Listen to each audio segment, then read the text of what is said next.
Buenas tardes. Agora mellor. Bueno, ahora con micro, ahora xa me sinto periodista, verdad, ¿no? O sea, bueno, estamos aquí para contar as intimidades de Rosa Aneiros. Ai, non, isto é no programa da tarde, ahora xa está outra hora. Estamos aquí para falar do novo libro de Rosa Aneiros, un libro que en certo modo ten trampa, porque é o comezo dunha triloxía, é o primeiro chanzo dunha triloxía, así que é un libro que ao mesmo tempo é completo, pero é un libro como federal, non? Que ten máis partes integradas, ainda que cada parte funciona por sí.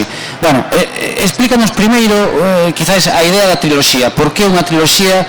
Que poden esperar os lectores dun libro extendido, non? En tres volumes? Por que unha triloxía e tamén por que non unha triloxía, non? Por que non? Teríamos moitas razóns. Por que sí? Pois porque non me chegaba o libro para contar isto, a viaxe de Leo. Eu parto de, cando penso unha historia, teño moi claro o inicio, teño moi claras as partes centrais e moi claro o final. Pero polo medio vou deixando que xurda. Vou deixando en certa maneira que os personaxes comecen a falar por si mesmos e que conten tamén a súa historia. Entón, a medida que empecé a escribir, fume dando de conta de que pagaba a pena contar moito máis, e cando xa iba pola páxina 100 xa iba tendo que, por lógica, empezar a ir abeirando o final, e non me cadraba con todo o que eu necesitaba contar da viaxe de Leo. Entón, hubo unha mañá que dixen, tira pa diante e a ver que pasa, porque o bo que temos os autores e as autoras que non somos grandes superventas e non temos grandes contratos editoriais que nos pechen un prazo de entrega dunha obra con unhas características determinadas, cunha temática determinada, e que somos libres para escribir sempre o que queremos, non? Entón, dixen, pois vou seguir a ver a onde dá, e no segundo vin que non chegaba, e decidín escribir 3. Que era unha aposta arriscada? Para min non, realmente, porque para min o importante era contar a historia que eu quería contar.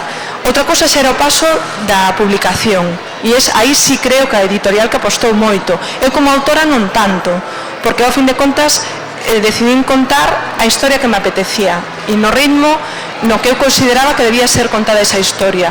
Creo que cada historia necesita un como que non ten que ser, non tes que dicir de partida son estas páxinas ou a historia así, senón deixar un pouco que flúa, e esa foi fluindo e quedou así.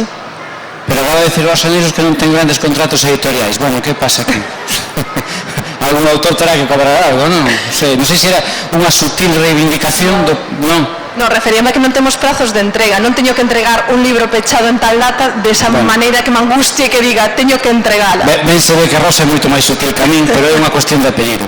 Bueno, Amo te leva a primeira parte dunha triloxía que conta a viaxe dun adolescente, 6 meses de viaxe dun adolescente, pero digamos que é como un adolescente contra unha paisaxe cambiante, pero o adolescente, Leo, como de principio é rabuda, é dicir, ten unhas características particulares de insatisfacción ou de inseguridade en moitos casos. Por que ese carácter rabudo da protagonista? Que desde as primeiras páxinas queda marcado como que ela hai que levala. Non parto, cando comezo a escribir, de moitos puntos inamovibles, pero nesta tiña un punto que era inamovible e era que era Leo, que era unha protagonista, que era unha rapaza e que era rabuda. Porque a triloxía tamén nace en consecuencia de ler moitas obras destinadas a público adolescente e de quedar absolutamente arrepiada de como se debuxan e como se perfilan moitas personaxes e moitas historias dedicadas a público juvenil, de que disfrazadas baixo unha aparente progresía e baixo unha aparente apertura e tal, é un todo vale no que ao final as rapazas son moito máis coartadas na súa liberdade, aparecen marcas, aparecen drogas, aparece todo como moi moderno, pero no fondo é unha postura profundamente reaccionaria de cara ás rapazas. Entón quería facer unha rapaza e que fose moi rabuda e que se enfrentase a moitos tópicos e moitas cousas que lle viñan impostas. Entón ese era o punto no que sí ou sí Leo había ser así. Pero nesa viaxe hai como o descubrimento dun tipo de rebeldía, non? Porque ela en principio, incluso acepta viaxar aos sitios que lle propuxeron os compañeiros e aí comeza o seu rebote, non? Entón, a medida que avanza, digamos que ti crees que, por exemplo, a rebeldía adolescente, a contemporánea, a que nós non tuvemos, por exemplo, está mal tratada polo xénero, pola literatura? Non é que estea maltratada polo xénero. Hai moitas obras nas que sí refliten esa rebeldía e moitas obras nas que sí son moi ben tratadas, pero noutras non. Entón, neste o que quería contar era a súa viaxe persoal e como unha persoa que non se consideraba a si mesma rebelde, porque no punto de partida Leo decide viaxar cunha panda de 4 amigos e non era nada revolucionaria a súa viaxe, era viaxar, xuntamos os cartos, viaxamos. O punto verdadeiramente de rebeldía para ela comeza cando todos a deixan tirada e ela decide por si mesma, e aí ela empeza a ser consciente do que é o inicio dunha viaxe e de que pode facelo e de que pode reaccionar e rebelarse contra moitas cousas das que descoñecía que estaba en contra de, porque eso eu creo que é importante da viaxe de Leo, non? Tamén en relación, por exemplo, coa súa familia, moitas cousas das que ela comeza a ser consciente cando parte, non cando estaba na casa, non sabía a relación que tiña coa súa nai, co seu pai, co seu irmão, importantes ou non que eran para ela, e cando colle distancia e cando ve as cousas máis de perto. Xa. O libro, con esa protagonista adolescente, ainda que, digamos, está orientado, por exemplo, a lectores da mesma edade da protagonista e dos seus compañeros, en certo modo, non podería ser un libro tamén para aqueles pais que teñen fillas ou fillos adolescentes e nunca acaban de comprendelos, porque creo que nunca se entende ben a un adolescente, non? Quer dizer, falta como unha guía de como entendemos as adolescentes que van cambiando. Eu creo que non chega tanto. Eu creo que non chega tanto a ser unha guía para pais, pero sí en algún momento faiche pensar como podería pensar unha rapaza, non? Ou, por exemplo, nas posturas da nai, non? Que de nai de partida é o único que lle di volve para casa, ti cando teñas algo volve para casa, ti colle un avión e volve para casa, ti colle un avión e volve para casa. Eu creo que moitos pais e moitas nais escoitan a súa propia voz, o que lle din reiteradamente aos seus fillos, e eu creo que nese sentido sí que podes de alguma maneira posicionarte nun lugar un pouco cambiante, cambiar un pouco, pero tanto como guía sí que non. Non se seguía tanto, eu decía máis como lectura recomendada, non? Para salvar un pouco desa distancia entre pais cincuentos e fillas adolescentes. E sobre todo creo que o que permite, ou polo menos así o intentei co Leo, era no contexto no que estamos, nunha realidade que abres os xornais, os telexornais todos os días, escoita a radio, e é tan agobiante, sobre todo para un rapaz ou unha rapaza nova, porque non estudies esta carreira porque non ten saída, non fagas isto porque non ten saída, estudia idiomas pero non sei para qué, porque non te podes ir porque non tes cartos, e tes cartos. Entón sí que axuda un pouco a pensar e a decir que mundo lles estamos creando, ata que punto se estamos agobiando e ata que punto non somos capaces de darnos de conta que o mellor momento das súas vidas e que a realidade que os envolve é moi pouco optimista para eles, non? E que nos obriga a decir se cadra hai que tirar máis deles para que vexan as cousas de outra maneira. Como en todas as viaxes hai dúas viaxes, unha que é física, non? Que vai polo mundo, de cidade en cidade, hai outra que é particular dela, na que se descubre a si mesma e tal. Como é, ou como crees tú que van a entender os lectores esa contraste entre as dúas viaxes, non? Entre a que vai de aeroporto en aeroporto, de cidade en cidade, e a que naquela vai profundizando en descubrirse a si mesma, non? Casi como unha viaxe iniciática para ela.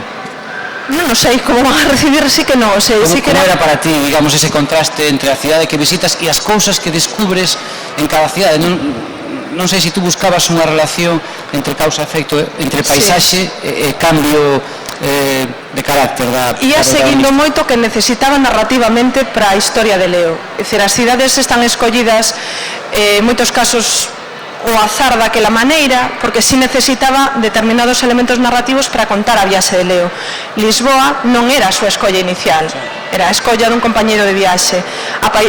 Nese momento, en inverno, Lisboa, a pouca luz, a choiva constante, pois servíame para reflectir en certa maneira o seu estado de ánimo nese momento. Por contraste, Barcelona, cando atopa a compañía de Ruz, o grupo que se une, pois é a luz de Barcelona. Entón, todas as cidades, en certa maneira, serven de non tanto de escenario como de excusa para min para contar o que lle está pasando a Leo, porque Marrocos pois é un destino que o seu irmán lle está constantemente dicindo vai aló, entón as cidades non podía contar o Marrakech ao principio porque non era tanta o tempo de distancia co seu irmán, entón funos escollendo en función do que eu necesitaba e do que eran os billetes de avión nese momento, porque si é certo que eu cando estaba escribindo era nese tempo, non fui simultaneamente, pero ia buscando os billetes de avión, saber se habían liñas entre eses destinos, o que custaban, cando eran máis baratos, máis caros, e moitas veces coinciden os precios dos billetes de avión.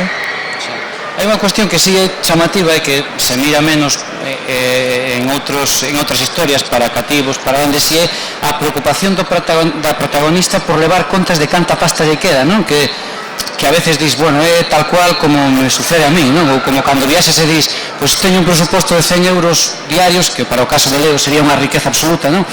Pero esa preocupación vista por escrito non aparece en moitos lados. Por que te diciches a incorporar, digamos, o estado contable da viaxe da protagonista? Porque quería que en todo momento o lector fose consciente do agobio de Leo por conseguir o seu obxectivo. Ela quería viaxar 6 meses e non tiña máis que medo de ter que volver antes para casa. Entón, o ir poñendo as contas era ir vendo tamén o estado de contas da propia viaxe de Leo. E porque unha vez que fixen a táboa de Excel e o que me custou facela, de ir aquelando todos os números, deixen, bueno, poñer. Xa, pero mira unha cuestión. De verdad crees que se pode viaxar hoxe pola pasta pola que viaxa a túa protagonista? Soa non, pero ela non está todo o tempo soa. Xa, pero quero dicir, tú animas a alguén a intentar facer esa viaxe co mesmo presuposto que ten Leo? Se estás disposto e tes os contactos que ten Leo, incluso podes viaxar por menos. Sí, bueno, ela queda en moitos lugares, queda en casas de colegas e digamos que eso é ela hai un momento que o di que o principal gasto dunha viaxe, non? Gastos de aloxamento. Mira, como está aquí o teu editor, casi podemos facer aquí unha iniciativa e vamos a facer unha aposta a ver canta xente seguindo o libro de Rosa Negros é capaz de facer esa mesma viaxe por esa mesma pasta, e o que o consiga con facturas e tal, non sei, damoslle a triloxía e pagamos a diferencia, non? A baixa, non? E en función de que vayan facendo máis barato, nas próximas entregas despois da triloxía iremos poñendo, ainda se podía facer máis barato, esta rapaza non é a forradoriña de todo. Non? De todas formas, tú crees que, por exemplo, os adolescentes hoxe teñen esa preocupación económica, coas cifras tan claras, ou a economía para eles é algo máis difuso, máis dentro de non se pode? Precisamente por iso puxen as cifras. É dicir, ser consciente en todo momento do que supón ir contando peso a peso o que tes. Claro, pero ti crees que eres o fan ou crees que en realidad eso é unha guía que tú lle estás ofrecendo? Non tanto unha guía como un peso de conciencia, por decirlo de alguma maneira. Non é tanto decirlles mirade, tedes que facer isto na vosa vida, senón que ela para que lle cadren as contas e sobre todo o esforzo que significa pelexar polo teu soño tamén. Que ela non é que xuntase os cartos e que diga, xo xuntei agora a vivir, non? Que un pouco que lle pasa en Lisboa, non? Que de repente di, onde gastei os cartos, onde me van? Teño que volver para casa, a este ritmo non mesmo volvo para casa. Xa, entonces como o diríamos? Estás estresado, tes unha preadolescente, estás estresado. Sí, teño unha filla de 17 anos, non se me nota. Estou tan preocupado, non, porque se marchara da casa por esa pasta, dáballa, esa é a miña preocupación, que lle cheguen os cartos para chegar a dar. Non, pero que poden esperar os lectores, digamos, da dosificación da historia? É dicir, canto necesita o lector comprar os 3 libros, por exemplo? Canto? Sí, non quero dicir, podemos lelos todos de golpe, por exemplo, que sería un exercicio, podemos ler un agora, outro ano que ven, outro no verao. Como aconsellarías tú que buscaran esa relación entre os volumes de maneira que lle recomendemos que os merquen, porque estamos aquí para eso, non? É dicir, bueno, son 3, pero son baratos, porque por xunto valen menos, ou algo así. Creo que a cadencia coa que vais a ir, e non é porque este é o meu editor diante, que a cadencia é un bo ritmo de lectura, porque che permite non distanciarte o suficientemente da historia, te la presente, pero sí coller algo de distancia con ela. O seguinte sairá en febreiro e o seguinte sairá pois antes do verán. Entre volumen e volumen. Entre volumen e volumen. O sea que vas monopolizar a vida durante 6 meses os adolescentes. Non les dá tempo a tuitear. No, pero son capaces de meter moitas máis lecturas das que meteríamos ti máis polo medio. Seguro. Mira, aí tamén hai unha presencia relativa, non sei se a favor de discurso ou contra discurso das redes sociais, do Twitter, que é utilizado explícitamente pola protagonista, e hai unha especie como de retirada dos outros. Eu non sei se iso é tamén, como no caso dos cartos, unha orientación, como si eles puderan ter un comportamento diferente fronte a un uso compulsivo que os adolescentes teñen, porque teñen tamén moitos adultos, non? Das redes, sí, das redes. É unha rapaza que chegará a ser adolescente. Chegará a ser adolescente. Hai que ir aforrando. A ver, o de poñer as redes sociais teñan que aparecer sí ou sí, porque para un público desa idade e contando esa historia tiña que aparecer as redes, pero non quería abusar delas. A nivel textual quería que fose un ritmo moito máis rápido e empezar a meter correos electrónicos, textos de Facebook, textos de Twitter, ou testiños de WhatsApp. Iba a tancar o ritmo, pero por outra parte necesitaba que estivesen aí, porque senón non sería crible.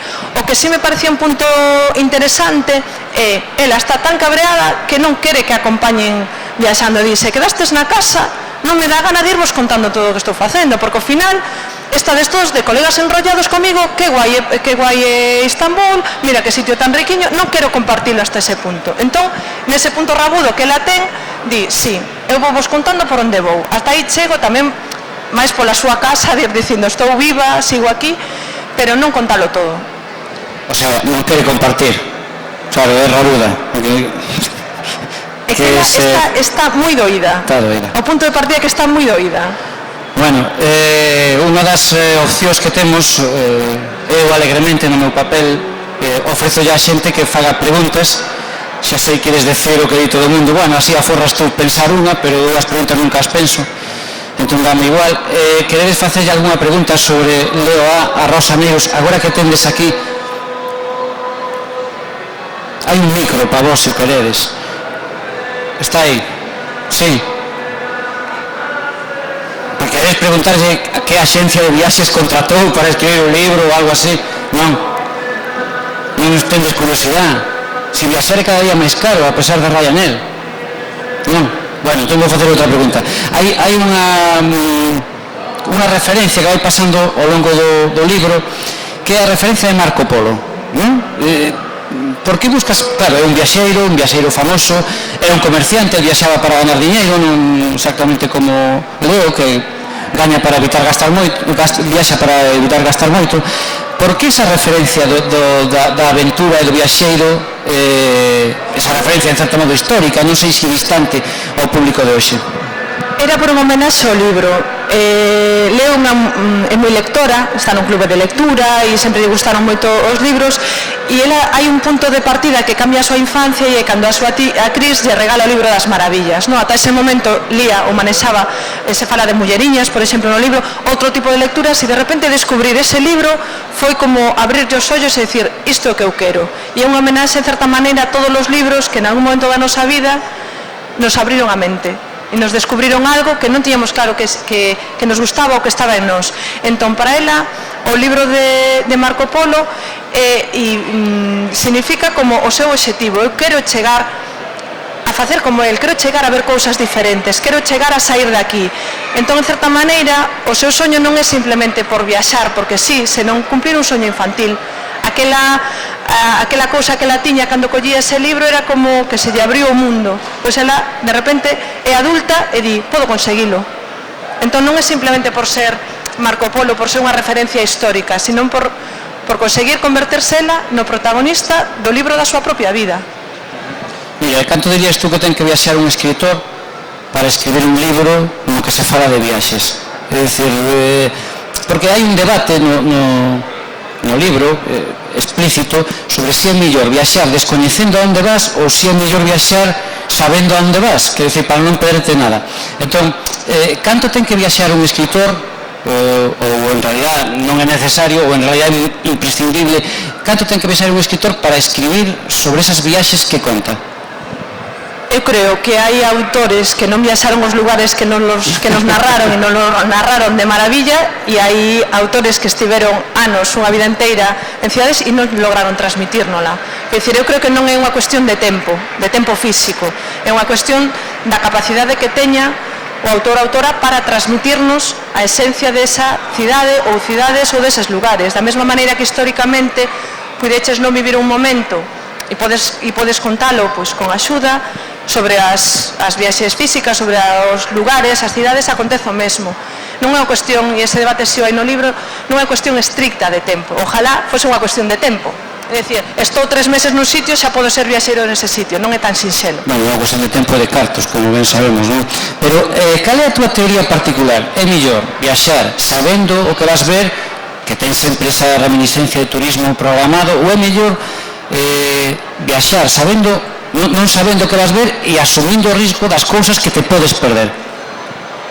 Eu sempre conto que o meu padriño que marchou para Cuba con 15 anos sempre contaba cando chegou a Nova York procedente da Habana a ver o seu irmán Xosé que vivía en Nova York e como viu a Estatua da Liberdade e como chegou ao malecón de Cuba. Chegou nunha aldea no que non había nin luz eléctrica, o máis que vira fora o Porto da Coruña, e de súpeto a Estatua da Liberdade, de súpeto Manhattan, sin ter nin idea do que ia a topar. Entón, esa gran descoberta, esa fascinación, non xa non imos tela, porque inevitablemente consumimos información sobre os lugares que viaxamos, que irámolo ou non.